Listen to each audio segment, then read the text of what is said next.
आज chemical reactions and equations का हम और एक लेक्चर लेंगे और आज हम जानेंगे कि मोर इन्फॉर्मेटिव इक्वेशन हम किसे कहते हैं। वो केमिकल इक्वेशन जो हमें केमिकल रिएक्शन के बारे में ज़्यादा इंफॉर्मेशन देगी उससे हम कहते हैं more informative chemical equation. The chemical equation which gives us more information about the chemical reaction that is known as क्या more informative chemical equation। वो chemical equation जो हमें किसी भी chemical reaction के बारे में ज़्यादा information देगी उससे हम कहते हैं more informative chemical equation या more information giving chemical equation भी कहा जाता है। फॉर एग्जाम्पल मैं आपको ऐसे यहाँ पे समझाता हूँ। मैंने पहले लेक्चर में भी आपको समझाया था कि जब भी कोई केमिकल रिएक्शन होता है तो वहाँ पे कुछ इंडिकेशंस हमें मिलती है या कुछ ऐसी तब्दीलियां हम वहाँ पे देखते हैं जिनकी वजह से हमें पता चल जाता है कि केमिकल रिएक्शन हुई या नहीं हुई। उसमें से मैंने एक आपको कहा था कि वहाँ पे गैस जो है वो भी रिलीज हो सकती है। जैसे हमने कल एक एग्जाम्पल लिया था कि जब हम जिंक को लेते हैं, किस में लेते हैं बच्चों, सॉलिड स्टेट में लेते हैं, और उसके बाद क्या करते हैं इसके ऊपर, ठीक है, हम H2SO4 का डाइल्यूट यानी एक्वस सॉल्यूशन डाल देते हैं। तो जैसे ही इन दोनों में रिएक्शन होता है, मैंने आपको कल भी समझाया था पहले लेक्चर में कि ये डिस्प्लेसमेंट रिएक्शन है।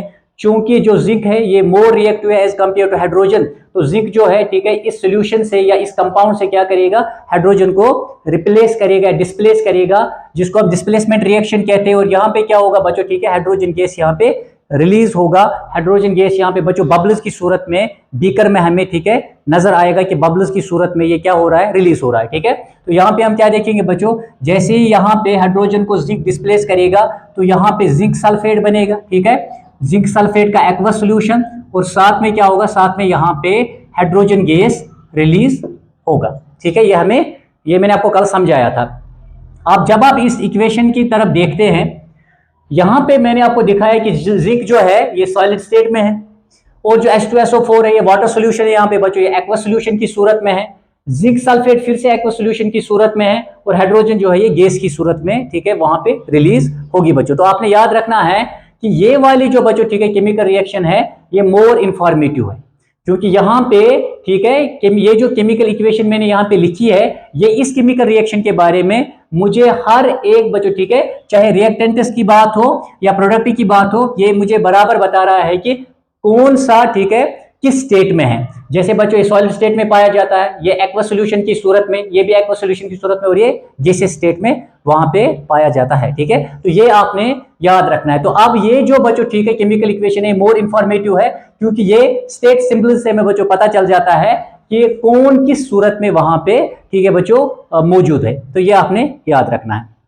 इसके अलावा आपने और एक चीज याद रखना है। तो पहला मसला क्या है, पहला ये है कि बाय इंडिकेटिंग फिजिकल स्टेट।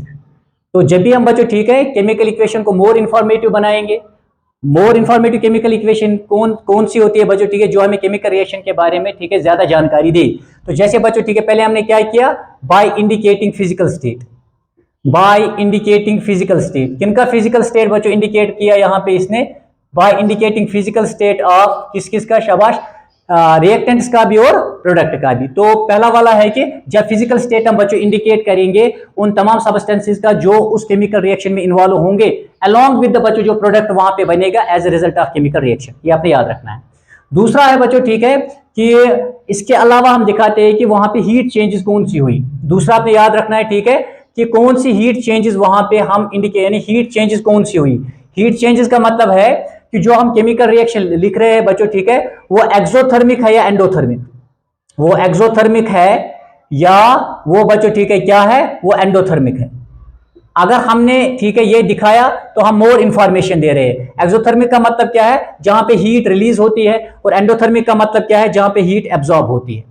तो ये दो चीज अगर हमने ये, ठीक है, जो हीट चेंजेस हो रही है केमिकल रिएक्शन के दौरान, यानी केमिकल रिएक्शन एक्सोथर्मिक है या एंडोथर्मिक है, अगर हमने ये वहां पे दिखा दिया तो दैट डज मीन कि हम उस केमिकल रिएक्शन के बारे में बहुत ज्यादा इंफॉर्मेशन, ठीक है, वहां पे प्रोवाइड कर रहे हैं। तो दैट इज वाई वो जो केमिकल इक्वेशन हम लिखेंगे वो मोर इंफॉर्मेशन हमें दे रही है केमिकल रिएक्शन के बारे में। तो दैट इज वाई हम उसको मोर इंफॉर्मेटिव केमिकल इक्वेशन कहते हैं। फॉर एग्जाम्पल मैंने कल भी आपसे कहा था, ठीक है, अगर कार्बन हम बच्चों, ठीक है, बर्न करेंगे, सॉलिड स्टेट में पाया जाता है, देखिए, ओके, और इसको हम जब in the presence of oxygen जलाएंगे तो वहां पे कार्बन डाइऑक्साइड बनता है, कार्बन डाइऑक्साइड गैस बनती है बच्चों, ठीक है, और साथ में यहाँ पे हीट एनर्जी रिलीज होती है।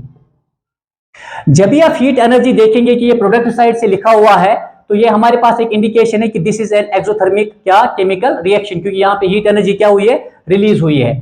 और साथ में अगर आप देखिए कार्बन सॉलिड स्टेट में पाया, तो यहाँ पे है ऑक्सीजन बच्चों गैसेस स्टेट में, जो कार्बन डाइऑक्साइड बना ये भी गैसेस स्टेट में है। तो साथ में हम स्टेट सिंबल्स भी दिखा रहे हैं और साथ में हम ये भी दिखा रहे हैं कि यहाँ पे हीट रिलीज हुई है। तो ये बच्चों कौन सी है, ये एक्सोथर्मिक केमिकल रिएक्शन है। तो this is a more informative chemical reaction या इक्वेशन हम बोल सकते हैं। साथ में अगर आप देखोगे बच्चों, और एक चीज है कि यहां पे हमने दिखाया कि हीट एनर्जी इस साइड से रिलीज हो रही है, तो आपने याद रखना है कि जब भी प्रोडक्ट साइड से हम दिखाएंगे कि हीट एनर्जी रिलीज हो रही है, इस साइड से दिखाएंगे, तो दैट इज मीन वो क्या है, वो एक्सोथर्मिक केमिकल रिएक्शन है। इसके अलावा भी हम बहुत सारे एग्जांपल्स ले सकते हैं। तो यहाँ पे नोट में आप डाल दीजिएगा, नोट में जितनी भी ये कंबशन रिएक्शन है, ओके, क्योंकि हम इसको जला रहे हैं, ठीक है बच्चों, कार्बन को इन द प्रेजेंस ऑफ ऑक्सीजन। बच्चों यहाँ पे हम क्या कर रहे हैं, मतलब कंबशन हो रहा है किसका, कार्बन का, इन द प्रेजेंस ऑफ ऑक्सीजन। तो ये कंबशन रिएक्शन यहाँ पे, इसको हम कॉम्बिनेशन रिएक्शन भी कह सकते हैं। वो मैं अलग से आपको टाइप्स ऑफ केमिकल रिएक्शन में उस वक्त बताऊंगा और समझाऊंगा। तो जितनी भी ऑल कंबशन रिएक्शन, जितनी भी कंबशन रिएक्शंस है वो क्या है, आर एक्सोथर्मिक रिएक्शंस।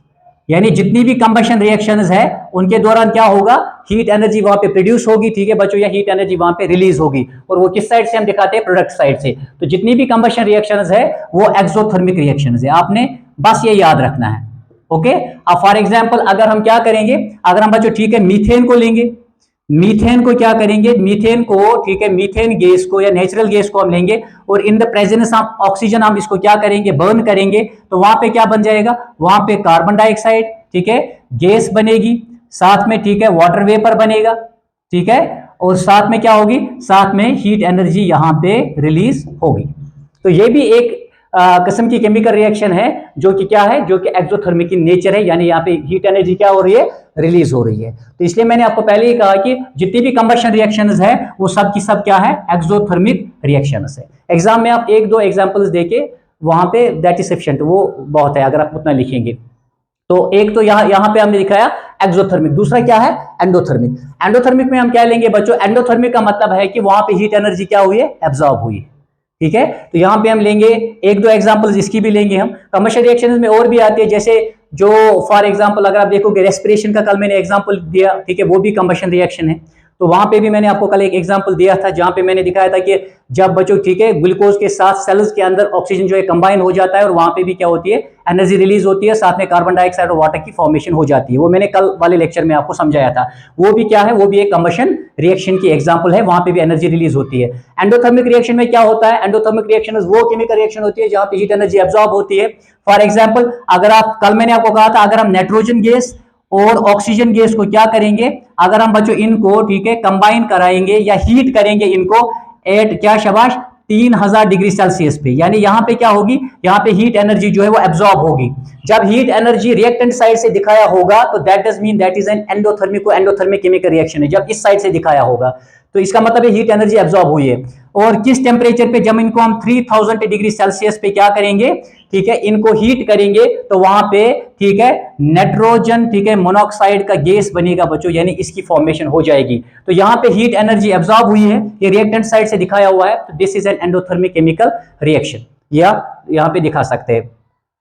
जो भी हमारे पास बच्चों ठीक है, यहां पे जो भी हमारे पास एंडोथर्मिक केमिकल रिएक्शंस है उसमें आपने नोट में ये डालना है, नोट्स में आप ये डालोगे, ठीक है, कि ऑल डिकम्पोजिशन रिएक्शन, जितनी भी डिकम्पोजिशन रिएक्शंस है, डिकम्पोजिशन रिएक्शन का मतलब क्या है, जहां पे बच्चों ठीक है एक सबस्टेंस डिकम्पोज होता है, ठीक है, एक से ज्यादा, दो या दो से ज्यादा सबस्टेंसेस में, सिंपल सबस्टेंसेस में। डिकम्पोजिशन रिएक्शंस वो रिएक्शंस होती है जो हम with the help of heat, light, electricity, इनकी मदद से हम इनको कराते हैं, ठीक है। यहाँ पे एनर्जी की सूरत में हम हीट का इस्तेमाल कर सकते हैं, लाइट का इस्तेमाल कर सकते हैं, इलेक्ट्रिसिटी का इस्तेमाल कर सकते हैं एक केमिकल कंपाउंड को ब्रेक करने में, ठीक है, जो कि दो या दो से ज्यादा सिंपल सबस्टेंस में ब्रेक हो सकता है। तो जितनी भी डिकम्पोजिशन रिएक्शंस है, ऑल डिकम्पोजिशन रिएक्शंस आर क्या, ये सब की सब क्या है, ये एंडोथर्मिक केमिकल रिएक्शंस है, ये सब की सब एंडोथर्मिक केमिकल रिएक्शंस है। क्यों है, क्योंकि यहां पे बच्चों ठीक है हीट एनर्जी जो है वो हीट की सूरत में, लाइट की सूरत में, इलेक्ट्रिसिटी की सूरत में एब्जॉर्ब होती है, ठीक है,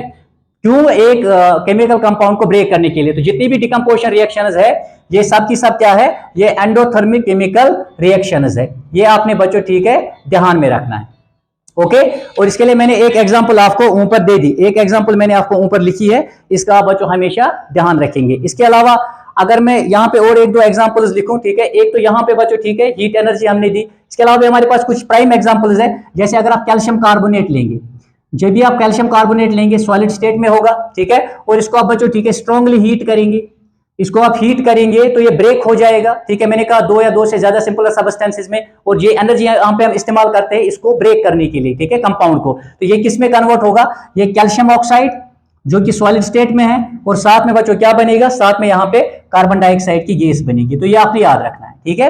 तो ये देखिए दिस इज आल्सो, ये भी क्या है, ये भी एक डिकम्पोजिशन रिएक्शन है, लेकिन इसको हम क्या कहेंगे, एंडोथर्मिक कहेंगे, क्योंकि यहाँ पे हीट एनर्जी एब्जॉर्ब हुई है, और एब्जॉर्ब क्यों हुई है, इसको ब्रेक करने में, ठीक है, इसको ब्रेक करने के लिए किसमें, ठीक है, कैल्शियम ऑक्साइड जो कि सॉलिड स्टेट में पाया जाता है, और कार्बन डाइऑक्साइड जो कि यहाँ पे गैस स्टेट में होगा, तो ये आपने ध्यान रखना है। अब यहाँ पे जब हम केमिकल रिएक्शन कराते हैं तो इसके पीछे कोई मकसद होता है।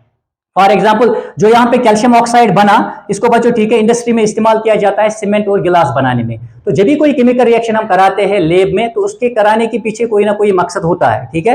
तो यहाँ पे जैसे फॉर एग्जाम्पल की इसकी मैं बात बता दूं आपको, ठीक है, तो कैल्शियम ऑक्साइड जो यहाँ पे बच्चों बना है, तो इससे ठीक है इंडस्ट्री में इस्तेमाल किया जाता है सीमेंट एंड गिलास बनाने में, तो ये आप एक एग्जाम्पल ले सकते हैं। इसके अलावा और एक प्राइम एग्जाम्पल है जो अक्सर बेशतर एग्जाम्स में पूछी जाती है, तो बैलेंस के लिए, या तो बच्चों ठीक है डिकम्पोजिशन रिएक्शन में, ठीक है, आप उसको वहां पे एन एग्जांपल के तौर पे इस्तेमाल कर सकते हैं, ठीक है। फॉर एग्जांपल अगर हम पोटेशियम क्लोरेट लेंगे, पोटेशियम क्लोरेट, अगर आप पोटेशियम क्लोरेट लेंगे सॉलिड स्टेट में होगा, ठीक है, और इसको बच्चों हीट करेंगे, तो जैसे आप इसको हीट करेंगे तो ये किस में कन्वर्ट होगा, ठीक है, ये पोटेशियम क्लोराइड में, जो कि सॉलिड स्टेट में पाया जाता है, और साथ में यहाँ पे ऑक्सीजन की गैस जो है वो रिलीज होगी।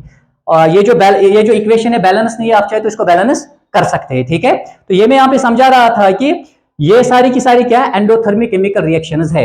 इसके अलावा आपने देखा होगा कि अगर हम वाटर लेंगे, अगर हम वाटर लेंगे, ठीक है, और वाटर को क्या करेंगे बच्चों, ठीक है, इसमें हम क्या करेंगे, इसका इलेक्ट्रोलिसिस करेंगे, यानी इलेक्ट्रिसिटी यहाँ पे पास करेंगे, इसका इलेक्ट्रोलाइसिस आप करेंगे, किसका, शाबाश, वाटर का। तो ये बच्चों ठीक है रेस्पेक्टिव गैसेस में जो इसमें पाए जाते हैं, तो ये हाइड्रोजन गैस और ऑक्सीजन गैस में क्या हो जाएगा, ब्रेक हो जाएगा। तो आपने इस बात का ध्यान रखना है। तो यहाँ पे हमने जो रिएक्टेंट एंड प्रोडक्ट है उनके बच्चों ठीक है स्टेटस को भी हमने दिखाया, कौन किसमें है, सॉलिड कौन है, गैस कौन है, ठीक है, और साथ में हमने ये भी दिखाया कि किसकी बच्चों ठीक है किस एनर्जी की हमें यहाँ पे जरूरत पड़ती है। तो this is an example of बच्चों क्या, ये भी एंडोथर्मिक केमिकल रिएक्शन की एक एग्जांपल है, या हम इसको डिकम्पोजिशन रिएक्शन भी कह सकते हैं, क्योंकि यहाँ पे एनर्जी की सूरत में हमने इलेक्ट्रिसिटी का इस्तेमाल किया है।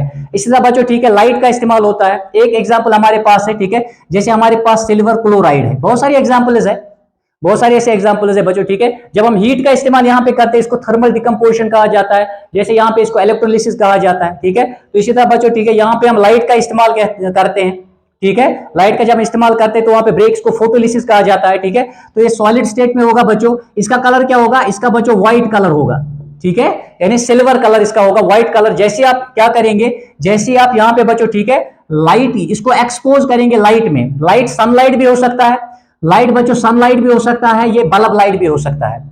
तो जैसे आप इसे एक्सपोज करेंगे सनलाइट को या बल्ब लाइट को, तो क्या होगा बच्चों, ये ब्रेक हो जाएगा, ये सिल्वर प्लस बच्चों ठीक है क्लोरीन गैस में ब्रेक हो जाएगा, और ये जो यहाँ पे बच्चों सिल्वर है, ठीक है, ये ग्रे कलर में आपको मिलेगा। तो कल मैंने आपको कहा था, ठीक है, कि जब भी वो आप चेंज ऑफ कलर देखोगे तो that does mean chemical reaction हो चुका है, ये आपने याद रखना है बच्चों, ठीक है। तो यहाँ पे ये हमारे पास और एक कल जैसे जो मैंने इंडिकेशंस आपको बताई थी, ठीक है, तो यहाँ पे आपको सीधे पता चल जाता है कि केमिकल रिएक्शन हुआ है। तो यहाँ पे बच्चों ये जो केमिकल रिएक्शन है इसे ब्लैक एंड व्हाइट फोटोग्राफी में इस्तेमाल किया जाता है, ओके। तो ये था बच्चों ठीक है कि जब हम मोर इंफॉर्मेटिव इक्वेशन का मतलब क्या है। और एक चीज आप याद रखेंगे, एक तो बच्चों ठीक है by indicating physical state, heat changes, ठीक है, वेदर की केमिकल रिएक्शन एक्सोथर्मिक है एंडोथर्मिक है। और एक इंपॉर्टेंट चीज है बच्चों जो आपको ध्यान में रखना है, वो है बच्चों कंडीशंस, यानी वो केमिकल रिएक्शन अंडर ठीक है किन कंडीशंस वो हो रही है, एटमॉस्फेरिक प्रेशर कितना होना चाहिए, टेम्परेचर कितना होना चाहिए, या कैटलिस्ट का तो हमने इस्तेमाल तो नहीं किया है। जैसे जब आप बच्चों इसको यहाँ पे हीट करते हो तो यहाँ पे हम ठीक है किसका इस्तेमाल करते हैं, यहाँ पे हम कैटलिस्ट ठीक है मैग्नीज डाइऑक्साइड का इस्तेमाल करते हैं इस वाली में, तो वहां पे हमें ऑक्सीजन मिलता है। ये ऑक्सीजन हम बच्चों ठीक है हॉस्पिटल्स में इस्तेमाल कर सकते हैं। ये वाला मैंने आपको कहा कि हर एक रिएक्शन के पीछे कोई मकसद होता है, जब हम इससे बच्चों ठीक है कराते हैं तो याद रखिएगा यहाँ पे जो ऑक्सीजन ये जो रिलीज होता है, ठीक है, ये हम ठीक है हॉस्पिटल्स में इस्तेमाल कर सकते हैं बच्चों। और एक चीज आप याद रखिएगा अंडर कंडीशंस बच्चों, कंडीशंस यानी प्रेशर कितना होना चाहिए, ठीक है, प्रेशर कितना दरकार है, कितना होना चाहिए बच्चों, ठीक है, साथ में टेम्परेचर कितना होना चाहिए, ये चीजें बहुत जरूरी है। और क्या कैटलिस्ट का हम इस्तेमाल करते हैं कि नहीं करते। अगर कैटलिस्ट का इस्तेमाल करते हैं तो मैंने इससे पहले भी आपको कहा, जब भी हम कैटलिस्ट का इस्तेमाल करते हैं, जैसे हमने यहाँ पे मैग्नीज डाइऑक्साइड का इस्तेमाल किया इस केमिकल रिएक्शन में, तो इसका इस्तेमाल इसलिए किया गया है क्योंकि कैटलिस्ट हमेशा केमिकल रिएक्शन को स्पीड अप कर देता है, यानी ये केमिकल रिएक्शन को जल्दी कराने में हमारी मदद करता है। ठीक है, तो यहाँ पे इसकी भी मैं एक दो एग्जांपल्स आपको देता हूं। जैसे अगर आप देखोगे बच्चों, एक एग्जांपल हमारे पास है प्रेशर और टेम्परेचर की, एक सिंपल एग्जांपल हमारे पास बच्चों, ठीक है, यानी कंडीशंस की, ठीक है, कि कंडीशंस कौन सी होनी चाहिए। अगर हम कंडीशंस को भी बच्चों, ठीक है, वहां पे दिखाएंगे जब केमिकल रिएक्शन होगा, तो उसका ये फायदा है कि हम उस केमिकल रिएक्शन को मोर इंफॉर्मेटिव बना रहे हैं, यानी वो केमिकल इक्वेशन हमें उस केमिकल रिएक्शन के बारे में बहुत ज्यादा इंफॉर्मेशन दे रहा है। ठीक है, तो इट डज मीन कि फॉर एग्जांपल आपने देखा होगा फोटोसिंथेसिस, ठीक है, एक सिंपल सा एग्जांपल है। जब क्या होता है बच्चों, ठीक है, 6 टाइम्स हम यहाँ पे कार्बन डाइऑक्साइड लेते हैं क्योंकि गैस है, और यहाँ पे बच्चों वाटर का इस्तेमाल होता है, इसको भी 6 टाइम्स लेंगे, ये बैलेंस मूड में मैं लिख रहा हूं। ठीक है, साथ में यहाँ पे क्या होता है बच्चों, ठीक है, सनलाइट बहुत जरूरी है, सनलाइट के बगैर फोटोसिंथेसिस नहीं हो सकता, और साथ में बच्चों क्लोरोफिल, क्लोरोफिल। तो ये आपको जहन में रखना है यहाँ पे कि कार्बन डाइऑक्साइड जब बच्चों रिएक्ट करता है वाटर के साथ इन the presence of sunlight and chlorophyll, ये कंडीशंस है, अगर ये नहीं होंगी, ठीक है, तो ये फोटोसिंथेसिस नहीं होने वाला है वहां पे। तो फिर क्या बनता है, फिर यहाँ पे बच्चों ग्लूकोज बनता है C6H12O6, ठीक है बच्चों, ये ग्लूकोज यहाँ पे बनता है, और साथ में, ठीक है बच्चों, यहाँ पे, ठीक है, और क्या बनता है यहाँ पे, और यहाँ पे बच्चों, ठीक है, ऑक्सीजन बनता है यहाँ पे, ठीक है बच्चों, ऑक्सीजन गैस रिलीज होती है। तो हम जानते हैं कि जब भी फोटोसिंथेसिस होता है बच्चों, ठीक है, तो ये रॉ मटेरियल है, ये इनकी प्रेजेंस में बच्चों कंबाइन कर जाते हैं, फिर वहां पे ग्लूकोज और साथ में बच्चों ऑक्सीजन वहां पे रिलीज होती है, जो हम, ठीक है बच्चों, इस्तेमाल करते हैं जिंदा रहने के लिए। तो आपको पता है, ठीक है, तो यहाँ पे कंडीशन क्या है, सनलाइट एंड क्लोरोफिल है। और एक इंपॉर्टेंट में एक और एग्जाम्पल आपको देता हूं, ठीक है, जो मैं आपको यहाँ पे दिखाता हूं, और एक इंपॉर्टेंट एग्जाम्पल जो मैं यहाँ पे आपको दिखाता हूं। अगर बच्चों, ठीक है, जैसे मैंने अभी आपको कहा था कि ये कंडीशंस है, तो अगर इन कंडीशंस को हमने वहां पे रिप्रेजेंट किया, तो इट डज मीन कि ये जो केमिकल इक्वेशन है, ये इस रिएक्शन के बारे में हमें मोर इंफॉर्मेशन दे रहा है। देखिए, ये बोरा कार्बन डाइऑक्साइड गैसेस स्टेट में है, ये जो वाटर है बच्चों, ठीक है, ये लिक्विड स्टेट में है। कंडीशंस है सनलाइट एंड क्लोरोफिल का होना बहुत ही जरूरी है, फोटोसिंथेसिस है ये बच्चों, ठीक है, और बाद में यहाँ पे ग्लूकोज बनता है, और साथ में वहां पे ऑक्सीजन रिलीज होती है बच्चों। अच्छा, अगर हमें, ठीक है, और एक एग्जांपल में देता हूं, अगर हमें बच्चों, ठीक है, कार्बन मोनोऑक्साइड जो गैस है बच्चों, ठीक है, और साथ में अगर हम बच्चों हाइड्रोजन की गैस लेंगे, अगर इसको हमें बच्चों, ठीक है, मेथनॉल में कन्वर्ट करना है, मेथनॉल में बच्चों, ठीक है, मेथनॉल में CH3OH, ये बच्चों मेथनॉल है, ठीक है, अल्कोहल फैमिली से बिलोंग करता है, पहला मेंबर है। तो यहाँ पे बच्चों कंडीशंस क्या है, जब भी हम कार्बन मोनोऑक्साइड और हाइड्रोजन गैस को बच्चों, ठीक है, मेथनॉल में कन्वर्ट करना चाहेंगे, तो इस रिएक्शन को बच्चों, इन दोनों को हमें कंप्रेस करना पड़ता है, ठीक है, तकरीबन 300 एटमॉस्फेरिक प्रेशर होना चाहिए वहां पे, ठीक है, और साथ में बच्चों 300 डिग्री सेल्सियस, ठीक है, टेम्परेचर पे इनको हीट करना पड़ता है। और यहाँ पे हम मिक्सचर दो कैटलिस्ट का इस्तेमाल करते हैं, एक तो बच्चों, ठीक है, एक यहाँ पे हम इस्तेमाल करते हैं क्रोमियम ऑक्साइड इस्तेमाल करते हैं, और बच्चों, ठीक है, यहाँ पे जिंक ऑक्साइड का इस्तेमाल होता है। तो क्रोमियम ऑक्साइड, ठीक है, और जिंक ऑक्साइड का बच्चों, ठीक है, इन दोनों का, ये दो कैटलिस्ट का मिक्सचर लेते हैं, और इन दोनों को हम बच्चों कंप्रेस करते हैं 300 एटमॉस्फेरिक प्रेशर पे, और साथ में बच्चों 300 डिग्री सेल्सियस पे इनको हीट करते हैं, तो तब जाके बच्चों, ठीक है, वहां पे मेथनॉल बनता है। तो ये कंडीशंस है, एटमॉस्फेयर 300 ही होना चाहिए बच्चों, प्रेशर 300 एटमॉस्फेयर होना चाहिए, टेम्परेचर 300 डिग्री सेल्सियस होना चाहिए, और साथ में मिक्सचर इन दो कैटलिस्ट का होना चाहिए, तब जाके ये केमिकल रिएक्शन होगा। तो दिस इज ऑल अबाउट बच्चों की, जब भी हम, ठीक है, कोई भी केमिकल इक्वेशन, जब हमें बच्चों, ठीक है, ये तीनों चेंजेस दिखाए, फिजिकल स्टेट दिखाए रिएक्टेंट्स एंड प्रोडक्ट्स का, साथ में हीट चेंजेस दिखाए कि वेदर केमिकल रिएक्शन एंडोथर्मिक है या एक्सोथर्मिक है, और साथ में बच्चों कंडीशंस को भी रिप्रेजेंट करे, तो वो केमिकल इक्वेशन क्या कहलाया जाता है बच्चों, ठीक है, मोर इंफॉर्मेटिव इक्वेशन, क्योंकि वो क्या है बच्चों, वो हमें उस केमिकल रिएक्शन के बारे में ज्यादा इंफॉर्मेशन प्रोवाइड कर रही है। तो दिस इज ऑल अबाउट बच्चों, ठीक है, कि what do we mean by more informative chemical equation. वो केमिकल इक्वेशन, फिर से मैं बता रहा हूं, जो हमें केमिकल रिएक्शन के बारे में ज्यादा इंफॉर्मेशन दे, और क्या इंफॉर्मेशन दे वो मैंने आपको यहाँ पे समझा दिया। तो दिस वाज, ठीक है बच्चों, ये लेक्चर नंबर 2 था, किसका, केमिकल रिएक्शंस एंड इक्वेशंस का। अब हम लेक्चर नंबर 3 की तरफ जाएंगे, और हम टाइप्स ऑफ केमिकल रिएक्शंस के बारे में बात करेंगे। और टाइप्स ऑफ केमिकल रिएक्शंस एक बहुत ही इंपॉर्टेंट क्वेश्चन है, यहां से आपके एग्जाम में क्वेश्चन आते हैं, ठीक है। तो लेक्चर नंबर, ठीक है, क्या लेंगे हम, 3 लेंगे। ओके बच्चों, अगर किसी को यहाँ इसका स्क्रीनशॉट लेना है तो ले ले, वो स्क्रीनशॉट ले लीजिए।